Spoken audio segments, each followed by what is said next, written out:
दा दिनैहाय आङो मोननैल' बाथ्रा बुंनो लुबैदों जे दिनै जे बिटिसि सरकारा एबसुखौ बखिबाय थादों बड'लेण्डनि बागै बुंबाय थादों बेयो एसे उल्टासो बिथांमोना एसे उल्टा मारिदों बर' रायजो राजाफोरनि गेजेरावबो आलदा बुङो आरो गुबुन हारिफोरनि गेजेरावबो आलदा बुङो बाथ्राया जाबाय राजनिति भट मोननांगौ भट मोननायनि सार्थ'आव बिथांमोना खोथाखौ उल्टा पाल्टा बुंबाय थादों दाबो बुंबाय थादों सिं सिं बिथांमोना गामियाव हाबदों गामियाव हाबनानै गावसिनि मावथिफोरनि गेजेराव जुदि रायलायो रायजोफोरनि गेजेराव जुदि बुङो मोजाङै थाल्ला बड'लेण्ड दाबिग्रायालाय जोंसो आसोल बुङा होमबा बर' रायजो राजानि गेजेरावबा जोंसो आसोल बिसोर बुंनानै लायो ओमफ्राय गुबुन हारिफोरनि गेजेराव थाङोबा मा बुङो आमी माने जोङो बड'लेण्डखौ होबथागोन बाथ्राया मोननै माने ओरैनिफ्राय भटआ मोननांगौ ओरैनिफ्राय भटआ मोननांगौ ओंखामा मोननैबो मोनजानांगौ बे सार्थ'नि थाखायसो बिथांमोना दिनै उल्टां फाल्टां खोथा बुङो बे बाथ्राखौ जोंनि आइ आफा रायजो राजाफ्रा बुजिबानो जाबाय मानो नाव गंनायाव आथिं होदों नङा होमबा सिदा सिदि नोङो खामानि मावबानो जाबाय आरो बर'नि थाखाय खामानि मावोबाथ' बर'फ्रा अनखागोन ना 15 बोसोर बर'फ्रा अनबाय मोनाखै होमबा खनथाम गाहाम भटआव देरा होनानै दिनै बिटिसि सालायनो खाबु होआखै होमबा आरो माथो नांबावगौ फालाय बिनिफ्राय अनाखै नामा बर'फ्रा दिनै बर'फ्रा अननानैथ' दिनै सरकार सालायगासिनो दङ आरो बे एफाग्राब अनसेयावबो दिनैलाय मानोथो उल्टां फाल्टां बाथ्राखौ बुजिनो नाजादोंना बे मोननै बाथ्राखौ लानानै बिथांमोना बर'फोरनि गेजेराव आलादा गुबुन हारिफोरनि गेजेराव आलादा टारगेटआ जाबाय इलेक्सन देरहानाय बेल' खारन दिनैनि तारिखआव गावसोरनि सासन खालामनो रोङियाव बिटिसि जाखांनायनि उनावहाय बयबो जाथि जनगोष्ठीखौ समानै नोजोर होनानै अनलायनायनि जि सासन खालामनांगौमोन बेखौ रोङियाव मा जादों अबर सृष्टि जाबाय अबरफ्रा बर'जों थाजाबला जाबाय दाना बेखौथ' फाहामनो हाला दिनै अबरफ्रा बड'लेण्डनि बिरोधि खालामबाय अबरफ्रा बड'लेण्डनि बिरोधि खालामबाय नालाय अबरनि भटखौ मोननो थाखाय बड'लेण्डखौ दाना बादा होबाय बर'फ्रा जाहाथे मोजां अबरफ्रा जाहाथे मोजां मोनो बाथ्राया बेसो नाथाय बे बाथ्राखौबो दिनैनि तारिखआव आं सानो अबरफ्राबो बुजिबाय 15 बोसोराव बिथांमोननि सासनखौ दिनै बुजिदों आरो फैबाय थानाय समावहाय बिटिसि सासननिफ्राय नांगोल हान्जाया गोमोरलांसिगोन बे खाथा बेखौ जों नुहुरखायो दा बाथ्राया जाबाय मा दादि बे आन्दलनखौ मानो बखिदों फारसेथिं बखियो खिन्थु जेब्ला आसाम सरकारजों भारत सरकारजों बिसोर रायलायो बिसोर मा बुंहैयो হে এফসি বিরাট আন্দোলন করেছে নহয় আমারও অসুবিধা হল গতিকে আমাক অলপ পয়সা দিও ভারত সরকারক পয়সা দিয়ে বিসোর বুঝলেন না আসাম সরকারক পয়সা দিয়ে আমাক মেডিকেল কলেজ দিও আমাক এই কিবা দিও दानिया मा जाबाय खायदाया ओरैहाय एबसुनि आन्दलनखौ रायो होजों थांनानै आरो एबसुनि आन्दलनखौ दहाय होनानै माबा माबि बिहि बाथ्राखौ बुजिदोंना बिसोर बिराद गोरा गोरा खोथा बुङो रायजो राजानि सिङाव खिन्थु होजोंहाय बे एबसुनि आन्दलननि थाखायसो माबा माबाया फैगासिनो दङ दाख्लैलायनो आर'नाइ एक्सप्रेस मोनबायनो आर'नाइ एक्सप्रेसआ लायनो गावसोर बिनाय जेला माने जोङो माखासे अफिसारफोरा रायलायो जे बड'लेण्डनि आन्दलनाथ' थांबाय थागोन रायलायनायाबो सोलिबाय थादों बे राजनितिनि जेंनायाव सरकारा खालामलांथोंसै खिन्थु जोङो बर'फोरनि माखासे जेंना दङ नामा जायफ्रा राजखान्थि नङा बिदि होननानै जोंखौबो बुंदों जों बुंदों बेथ' सरकारनि दायथ' दंग' बान्दो होनायाथ' सरकारनि दायथ' जोंथ' बड'लेण्ड बिनाया दंग' बान्दो जों बियाखै बड'लेण्ड मोनोबाथ' दंग' बान्दो ओरैनो जाखागोन आरो गमामायैनो नोंथांमोना जुदि अनथारोबा मावबानो जाबाय ओरैखौ होबानो जाबाय होननानै जोंबो बुंदों आर'नाइ एक्सप्रेसआ बे बड'लेण्ड आन्दलनजों जानाय जिनिस बेखौ गावस्रा थल' दा बुंना लाबाय गावसोरसो लायनो लाबोदों माब्लाबा मेम'रेन्डाम होदों नामा सोंलाय आर'नाइ एक्सप्रेसखौ मोननो थाखाय मालाबा मेर'मेन्ट दावबायदों नामा सोंलाय क'क्राझारावहाय टिभि चेनेल जुग जुग जाबाय फिसा थें थें दङ बेखौ फेदेरनो थाखाय खुनुदिन बाथ्रा बुङाखै नै दाख्लै होबाय बेखौ गावस्रा लाबोदों होनना बुंना लाबाय बड'लेण्ड आन्दलनखौ फारसेथिं ओरैहाय बड'लेण्डखौ नाङाबो बुंबाय बर'फोरनि गेजेरावबा जोंसो बिदों होनबाय बड'लेण्डखौ बखिबाय सरकाराव थांनानै रायलायबा बेखौनो दुबाय होनानै फैसा बिबाय थारमाने बिथांमोना बेफारि खालामगासिनो दङ बिजनेस खालामदों मार्केटिं खालामदों मार्केटिं हाथायाव जेरैहाय बुस्थु फानहैयोबा आंनिया बिराद मोजां आंनिखौ बाय आंनिया बिराद मोजां आंनिखौ बाय होननानै सेलायलाया होमबा जाय साबसिन बुंनो हायो बिनिखौ बायो बिथांमोनाबो बोरै मार्केटिं खालामनो हायो बिनिसो धान्दा मारिगासिनो दङ गतिके बिथांमोननि गेजेरावबो माखासे गोबां मोजां मानसि दं साननो हानाय मानसि दङ खमसे खम बड'लेण्डखौ लानानै जोङो जानला मानला बाथ्रा बुंनो नांलालै होनग्रा मानसि मेला दं बिसोरनाव गाज्रिबो मोनजोब्बाय बिसोरनि गेजेराव बड'लेण्डखौ लानानै जानला मानला बुंनायखौ गाज्रिबो मोनजोब्बाय ओंखायनो दिनै बर' रायजो राजाफ्रा बांसिन 100 जनाव 90 जन मानसिफ्रा बड'लेण्ड दाबियाव दिनै ओंखारबोदों कमिटि दालायबाय गावसिनि मन्थ्रि जोंनि मन्थ्रियाबो कमिटियाव दङ कनभेनर बे कमिटियालायनो बयजोंबो रायलायगोन रायलायनानै लायनो जोङो रानलायनो खिसिगोन जोंहा खहा जानाय नङा होनबाय जोंना चिरांनि मन्थ्रिया बुङो आसुगुर गासिबो खहा जाया क'क्राझारनि मन्थ्रिया बुङो जों खहा जानायखौ जों लुबैया आरो फारसेथिं बिटिसिनि गोरा गाहाया बुङो जेरैखि जायाबाबो एसटिआ जानांगौ दानिया सोरनिया सैथोखौलाय सोरनिया सैथो आरो दा गामि गामि हाबनानै बुंगासिनो दं जाहैदों होबथाना लायनो गावसो मन्थ्रिया आंसो होबथानो हाबाय आं नङामोनबा रावबो होबथानो हानाय नङामोन दा बुंगासिनो बुंथिबाय थागोन दा बुजिबायना आरो बेखौ बुङो मा रोंगोरियालायनो एबसुआसो रोंगोराया एबसुआव थानानै सिगां बेनो एसटि होनांगौ होननानै सहि होग्रोदों होननानै फोसावगासिनो दा सामोल जाखा रायजोफोर बेहाय इंराजिनिसो लिरदों नालाय इंराजिनि लिरनायाव स्पष्ट भाबै जों बुंदों without affecting the rights and privileges of the present ST थाखानाय एसटिफोरनि सुजुग सुबिदाफोरखौ एफेक्ट खालामालासिनो खहा खालामालासिनो आलादायै बानायना होयोबा जोंहा बेवहाय बादा गैया जों स्पष्ट लिरदों दा बेखौनो बिथांमोना जुदि गमामायैनो रायजोनि गेजेराव जोंखौ दाय होनानै जुदि बांसावदोंबा इंलिसखौ बुजिया बिसोरो आरो आं सानो इंलिसखौ बुजियाबा डिक्सनारिखौ नाय रोङाबाथ' मास्टारफोर दं सोंना नायबानो जाबाय ओंखायनो रायजोफोर साबधान खोथाफ्रा सिङाव उल्टां बाल्टां जोबसिना गासैबो उल्टां बाल्टां खुनु थिग गैला दानिया आं नायदों बड'लेण्डखौ जों मानो बिबाय थादों 2003 समाव बिटिसि एकर्ड जाबाय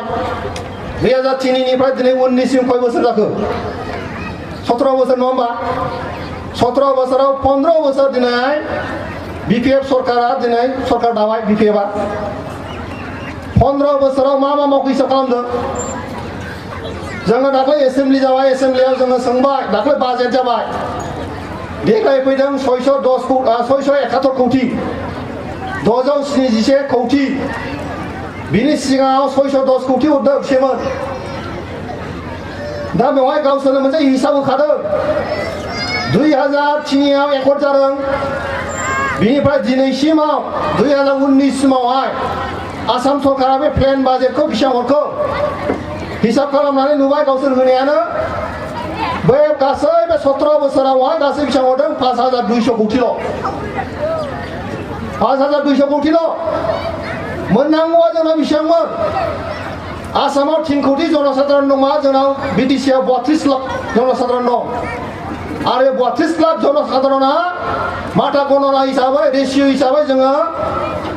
जोंनिया बेसेबां दङ बेवहाय 12.19% हिसाबै जों मोनबोनांगौ मोनोबा जों गासै बे 17 बोसोरावहाय दिनैसिम जोंहा 20 कौटिनि जोङो 20,000 कौटिनि बारा जों मोननांगौमोन नोंनो दिनै बेसेबां हरखो 5200 कौटिल' काहा 20,000 काहा हरदों नोङो 5200ल' बे माबा मावनो हानाय जादोंना मावनो हानाय जादों नामा BTCनि थाथायनि सायावबो जों प्रश्न खालामदों दिनै प्रभिन्सियेलाइज स्कुल प्रभिन्सियेलाइजनि बाथ्रा स्कुल प्रभिन्सियेलाइज खालामनाया बिथांमोननि दायथ'मोन BTCआव पासबो खालामबाय बिल पास खालामबाय 2016नि गेजेराव जेसेबां स्कुल खुलिनाय दङ कलेजसिम लानानै गासिखौबो प्रभिन्सियेलाइज खालामनांगौ होननानै BTCआव एसेम्बलियाव पास खालामनानै आसाम गभर्नमेन्ट हरबाय आसाम गभर्नमेन्टआ दिनैसिमबो गनायानो दाख्लै जों सोंबाय बे बिलखौ मा खालामखो बिथांमोना बुंबाय जों साबमिट खालामनायालाय खालामबायमोनलै आसाम गभर्नमेन्टआ मानियाखैबा नोंसोर मा खालामदों जों सोंबाय जोंलाय नारसिनबाय थादों नाथाय जायाखै बिदि होनना फोजोबो बिसोरो बिदि होननानै फोजोबो फैसायालाय माबोरैथो बिदि खम जाखो होननानै जों सोङो बिथांमोना बुङो जोंलाय बुंनाया बुंबाय थादोंमोन नाथाय हरथ्राबा जों मा खालामनो थारमाने गासिबो बाथ्राखौ बिथांमोना दिसपरा जि होनो बेखौसो मावगासिनो दङ गावनि निजा बबेयाखै जेबो मावाखै दिनैसिम 17 बोसोरावहाय 27टा बिल पास खालामबाय 27टा बिल पास खालामनायाव मोनसेबो बिला गभर्नरनि साइन लानानै बेवहाय एक जायाखै आइन गैयालासिनो सोलिबाय थादों होननानै गावनो बुंबाय थादों दा नोङो फारसेथिं BTCखौ मोजां रोखोमै जुदि सालायला दिनै जों नुबाय BTCखौ दाबाय भारत सरकारा आसाम सरकारा दाबाय जोनोम होबाय जोनोम होखांनानै बिनि फेदेरनाय फोलावनायनि दायित्वआ आसाम सरकारनि भारत सरकारनि नङा दिनै 17 बोसोरावबो जुदि मोजाङै जुदि फेदेरनो फोलावनो थाखाय नांगौ रोखोमनि बहाय जुदि आदार हराबा मा जागोन बे अबस्थायालाय दा दिनैनि थारिखआ बेनो जादों जे 32 लक्ष जनसाधारणा जोंनियाव बेयाव दङ बेखौ फेदेरनांगौ आसाम सरकार भारत सरकारनि दायित्व आरो जायफोरनो दायित्व होनाय जादों फेदेरनो फोलावनो बिथांमोनाबो आदार बिख'नानै लाबोनायाव दिनै फेलार जाबाय हायाखिसै होमबा जों 32 लाख रायजो राजा जोङो मा खालामनांगौ मोनसेल' लामा ओंखायनो बिसायख'थिनि गेजेरजों जों बिथांमोनखौ अनदोंमोन बिसायख'थिनि गेजेरजों जों बिथांमोननि अननायखौ जों बोखारना लानांगौ लामाया बेल' दस्रा जेबो गैया खोथाखौ बुजिना गोरलै रावै जुदि बुङोबा आरो बिथांमोना जुदि मोजाङै मावोबाथ' मोजांमोन मोजाङै मावाबाथ' बुंखागोन रायजो राजाफ्रा दा जियानो जाया मानो आं गोलाव बाथ्राखौ बुंला नैबे STखौ लानानै जि बाथ्रा फोसावबाय थादों बेखौ जोङो साबधान जा जों खुनु जाथि गस्थिनि बिरोधि नङा सोरबाया जुदि गणतान्त्रिक भाबै भारत सरकारनिफ्राय बिख'नांगौबा बिख'थों खिन्थु जोंनि थोरसिनि ओंखामखौ जोङो रावनोबो होनायाव जों गोसो गैया आरो बे बाथ्राखौ लानानै BTC सरकाराबो क्लियार जानांगौ BPFआबो क्लियार जानांगौ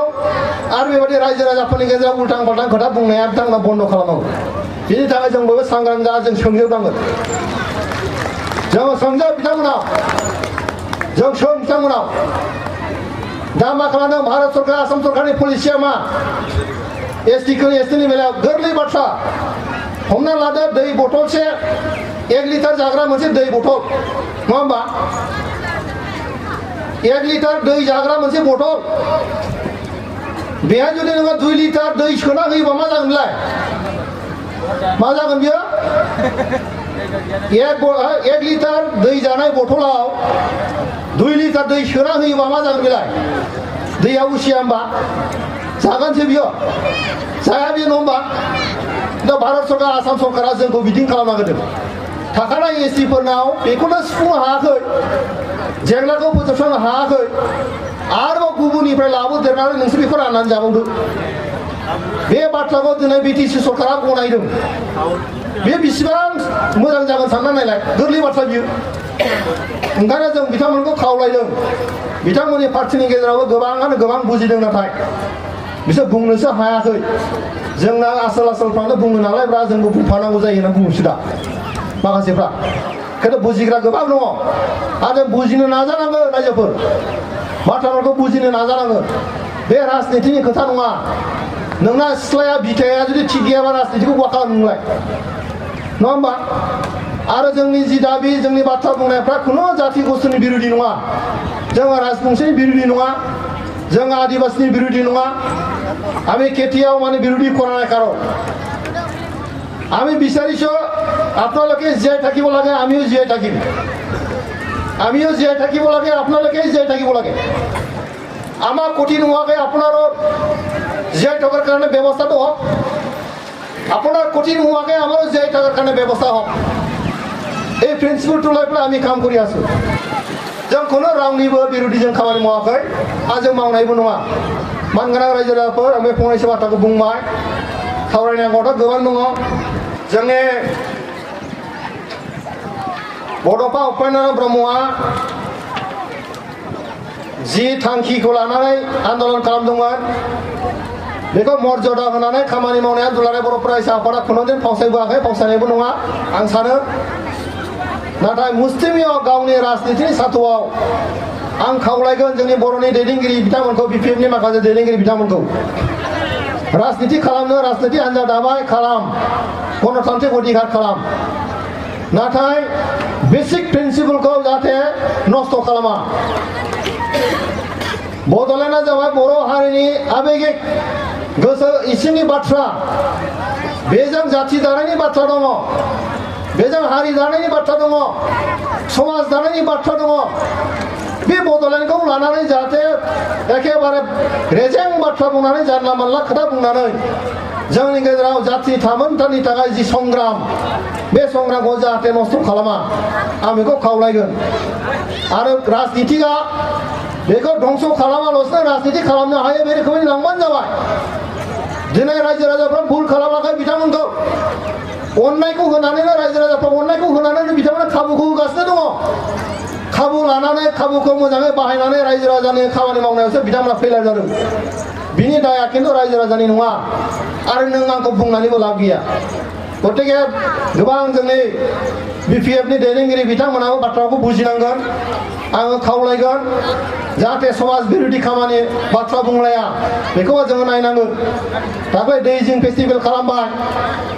दैजिं फेस्टिभेल खालामनायखौनो बिराद जास्टिफाइड बे दैजिं फेस्टिभेलाव बेसेबां मानसि थैदों मिथिदों रावबो मिथिया हिसाबाव जों सिङाव मोनो 20 जननि बारा मानसि थैना दंबाय बिथांमोना बुंदों बे फेस्टिभेलनि गेजेरजों बिराद गोजान गोजान बाहेरा देशनिफ्राय माने टुरिजमफोर फैगोन जोंनि ओनसोलखौ नायगोननो बे फेस्टिभेलाव फैनानै जोंनि बे माखासे जोंनि बे टुरिजम जाय बेसोर बाहेरानिफ्राय मानसि फैयोबा बेखौ नायगिदिंनो फैयोब्ला जोंहा रांखान्थि भाबै जोंहा उन्नत जागोन होनना बुंदों नाथाय दाख्लै जोङो नैबे बाजेटआव जोङो नायबाय टुरिजमनिफ्राय फैसा खामायनाया जोंना बिटिसिआव 1 कौटिबो नङा